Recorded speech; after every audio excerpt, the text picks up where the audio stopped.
여러분, 제가 일전에 이런 질문을 드린 적이 있어요. 무엇을 따라가느냐, 그 따라가는 것에 따라서 인생의 결과가 달라질 수 있다라는 것을 말씀드린 적이 있습니다. 여러분, 만약에 파리를 따라가면 우리가 뭘 만날까요? 쓰레기를 만나게 되겠죠. 만약에 꿀벌을 따라가면 뭘 만나게 될까요? 예쁜 꽃을 보게 될 겁니다. 그러면 참 스승을 따라가면 뭘 만나게 될까요? 지혜를 만나게 될 겁니다. 마지막으로 말씀을 따라가면 누구를 만나게 될까요? 그렇죠. 예수님, 우리 하나님을 만나게 될 줄로 믿습니다. 과연 여러분들 오늘 이 새벽에 무엇을 쫓아서 여기까지 오셨는지 한번 좀 생각해 봤으면 좋겠는데요. 오늘 본문은 은혜를 쫓는 사람과 그 또 전통과 율법을 쫓는 사람의 특징을 보여주고 있는데요. 여러분, 오늘 말씀을 통해서 과연 나는 무엇을 쫓는 인생인지 한번 되돌아봤으면 좋겠어요. 여러분, 은혜를 쫓는 인생인지 아니면 전통과 율법을 쫓는 인생인지를 알 수 있는 첫 번째 기준이 오늘 본문에 등장하는데 바로 사랑이라고 말을 하고 있습니다. 어떤 생각, 어떤 판단, 어떤 논리, 어떤 일을 행함에 있어서 사랑이 그 속에 있으면 그러면 그 사람은 은혜를 쫓고 있는 인생이라고 말할 수 있다는 겁니다. 우리는 어제 38년 된 병자가 예수님을 만나 치료받는 내용들을 함께 나눴어요. 자그마치 몇 년 동안 이 생고생을 하고 살아왔죠? 38년이잖아요. 38년 동안 너무나도 비참한 인생을 살았고 또 앞으로도 계속 비참한 인생을 살아야 하는 사람이 회복됐잖아요. 치료됐잖아요. 평범한 일생이 가능해졌으면 그러면 주변에서 어떤 태도를 보이는 게 옳으냐? 함께 기뻐하고 함께 축하해주는 이 모습이 있어야 맞죠. 이게 인지상정이면서 더 나아가서 믿음의 공동체, 그리스도를 품에 사랑을 품고 살아가는 사람의 자세라는 거죠. 근데 오늘 본문에 등장하는 유대인들을 보세요. 그들이 어떤 태도를 보이고 있느냐? 우리 10절 말씀을 같이 한번 읽어볼까요? 10절입니다. 시작. 유대인들이 병 나은 사람에게 이르되 안식일인데 내가 자리를 들고 가는 것이 옳지 아니하니라. 여러분, 유대인들이 축하합니까? 안 해요. 축하하기는커녕 함께 기뻐하기는커녕 이제 갓 회복된 사람을 무섭게 추궁합니다. 안식일에는 절대 일하면 안 되는데 왜 자리를 들고 움직이는 일을 했느냐? 이렇게 묻고 있는 거죠. 심지어 매서운 질문까지 던지는데 12절 말씀 한번 읽어볼까요? 12절입니다. 시작. 그들이 묻되 너에게 자리를 들고 걸어가라 한 사람이 누구냐 하되. 이제는 너를 회복시켜준 사람이 누구냐라는 것까지 묻고 있다는 거죠. 근데 여러분, 우리가 지금 요한복음 5장까지 달려왔지만 이 요한복음은요, 의도적으로 유대인들의 종교가 얼마나 변질됐는지, 그들의 생각과 판단과 교리가 얼마나 복음에서 벗어난지를 계속 반복해서 보여줘요. 이건 무슨 얘기냐면 우리도 그럴 수 있다는 거거든요. 우리도 10년, 20년, 아니 50년 신앙생활, 아니 100년 신앙생활 하다 보면 자연스럽게 변질될 수 있고 복음에서 벗어나는 위기를 맞을 수 있는 거죠. 그때 요한복음에 우리에게 던져지고 있는 것은 우리가 지금 그 자리를 지키고 있는지를 묻고 있는 거예요. 앞선 2장에서 비어있는 물 항아리 6개, 4장에서 우물과 두레박, 오늘 본문에서 38년 된 병자가 회복되는 그 일을 대하는 유대인들의 태도, 이 모든 게요, 그들이 바른 믿음에서 벗어나 있음을 너무나도 잘 보여주고 있다는 거죠.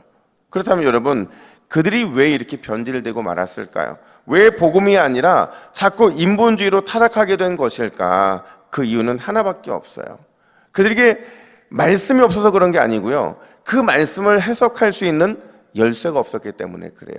여러분, 그들이 말씀을 해석할 수 있는 열쇠는 성령과 함께하는 사랑, 성령이 우리에게 주시는 사랑, 그 사랑으로 생각하고 판단하고 그 말씀을 받지 않았기 때문에 이렇게 타락할 수밖에 없었던 거죠. 여러분, 우리가 잘 아는 것처럼요, 에베소 교회는 정말 대단한 교회였어요. 에베소 교회는 얼마나 대단했느냐, 치열하게 복음으로 교회와 신앙을 지킨 그런 교회였거든요. 결국에는 그들이 진리 전쟁에서 모든 위협과 모든 복음의 이 무너뜨리는 가치 전쟁에 승리하게 되거든요. 그러면 우리 주님이 이 에베소 교회를 칭찬하면 좋은데, 여러분, 칭찬만 받아야 될 교회가 오히려 책망까지 함께 받게 됐어요.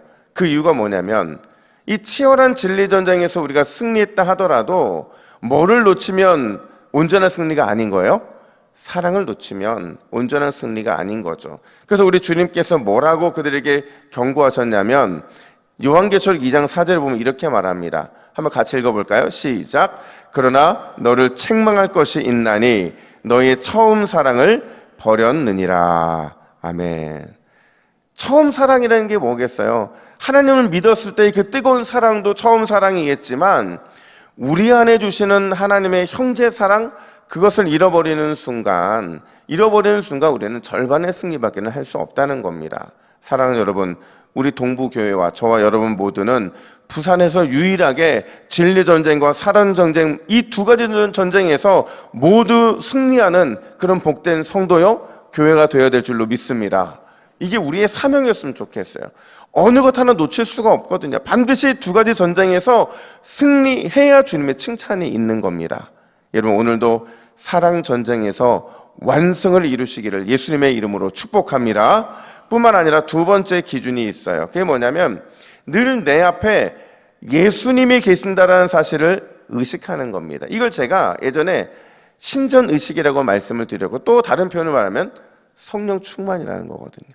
성령 충만이 어떤 감정적인 부분도 있는 건 맞지만 그게 전부가 아니거든요. 진짜 성령 충만이 뭐냐?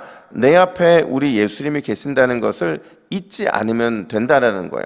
오늘 본문에서 38년 된 병자가 뜻밖의 고백을 합니다. 13절 말씀 같이 한번 볼까요? 13절 시작. 고침을 받은 사람은 그가 누구인지 알지 못하니. 자, 여러분, 자기가 치료를 받았어요. 근데 자신을 치료해준 사람이 누구인지 이 38년 된 병자는 알았다 몰랐다? 몰랐다는 거죠. 근데 이거는 사실은 모를 수가 없는 일이에요. 왜냐하면 그들이 기다리고 있던 메시아는요, 그들이 조건이 있었어요. 누가 메시아냐? 마음이 상한 자를 고치시고 포로된 자에게 자유를 주시고 모든 인생의 갇힘에서 노임을 받게 될 것이다. 이게 바로 그들이 기다리던 메시아의 특징이었거든요. 따라서 38년 된 병자가 자신의 병을 치료해 준 분을 모른다? 이건 모를 수 없는 거라는 거죠. 왜냐하면 누구밖에 없냐면 메시아이신 예수님밖에 없기 때문에 그는 알 수밖에 없는 거예요. 그런데도 도대체 왜 그는 자신을 치료한 사람이 누군지 몰랐다고 말을 하느냐? 그 이유는요, 그 자신이 자기 회복에만 온통 마음을 쏟았기 때문에 그런 거죠. 이게 무슨 말이에요? 자기가 이루어야 될 그 목적을 이루는 것까지만이 그의 인생의 계획된 목표였고, 그러다 보니까 자기 자신에게만 계속 집중할 수밖에 없는 거죠. 그 자기 앞에 자기가 치료해준 그 누군가가 서 있는데 그분에 대해서는 무지했다라는 겁니다. 무관심했다라는 거죠. 그래서 예수님께서요, 다시 그를 성전에서 만나거든요. 이렇게 말씀을 하세요. 14절 중반절 보니까 내가 나았으니 더 심한 것이 생기지 않게 다시는 죄를 범하지 말라 하시니. 여러분, 꼭 질병과 인생의 문제가 죄와 연결되는 것은 아니지만 오늘 이 38년 된 병자, 예수님의 이 말씀을 보면 무엇 때문에 이 질병이 있었던 거예요? 죄 때문에 있었던 거죠. 그리고 그 죄가 결국에는 자기 앞에 예수님이 계심을, 자기 앞에 하나님이 계신다는 사실을 잊고 살았기 때문에 이런 죄를 지을 수밖에 없었고, 예수님은 다시 한번 그 죄에 대한 부분들을 지적하신 거죠. 여러분, 내가 껍데기 신앙생활을 하고 있는지, 내가 알곡 신앙생활을 하고 있는지를 알 수 있는 아주 정확한 상태는요, 내가 어느 정도 어떤 봉사를 하고 있고 어떤 헌신을 하고 있고, 이게 중요한 게 아니에요. 진짜 껍데기와 진짜 알곡의 차이는요, 내가 늘 예수님이 내 앞에 계심을 잊지 않으면 그 사람은 알곡 신앙인이 되는 것이고, 그걸 자꾸 잊어버리면 우리는 껍데기로 갈 확률이 많다는 거죠. 이거는 성도들뿐만 아니라 목회자도 마찬가지라는 거예요. 여러분, 늘 내 앞에 예수님이 계심을 잊지 마시기를 간절히 축복합니다. 그래야 제대로 예배할 수 있고 제대로 기도할 수 있고 제대로 사랑하면서 하나님 기뻐하시는 삶을 살 수 있는 거예요. 여러분, 오늘도 종교적인 습관과 이런 껍데기 신앙, 이런 것들이 아니라 늘 예수님이 내 앞에 계심을 의식하고 성령 충만함으로 승리하시기를 예수님의 이름으로 축복합니다. 우리 함께 기도의 제목을 같이 읽습니다. 시작. 주여 어떤 상황에서도 사랑을 놓치지 않는 은혜로운 삶 살게 하옵소서. 늘 내 앞에 계신 예수님을 의식하는 알곡신앙인이 되게 하옵소서. 아멘. 함께 기도하겠습니다. 하나님 아버지, 사랑을 놓치면 다 놓친다고 주님 말씀하셨사오니 늘 사랑을 붙잡고 사랑으로 승리하여서 우리가 온전한 알곡신앙인으로 살아가는 복된 이 새벽이 될 수 있도록 인도하여 주시옵소서. 내 앞에 오늘도 늘 하나님이 함께하고 계신 줄로 믿습니다. 주님이 원하시는 만큼 가게 하시고, 주님이 원하시는 만큼 순종하게 하시고, 주님이 원하시는 것만큼 따라가서 주님 앞에 흠도 없고 점도 없는 믿음의 성도들을 날마다 세워지게 하여 주시옵소서. 감사드리며 예수님의 이름으로 기도하옵나이다. 아멘.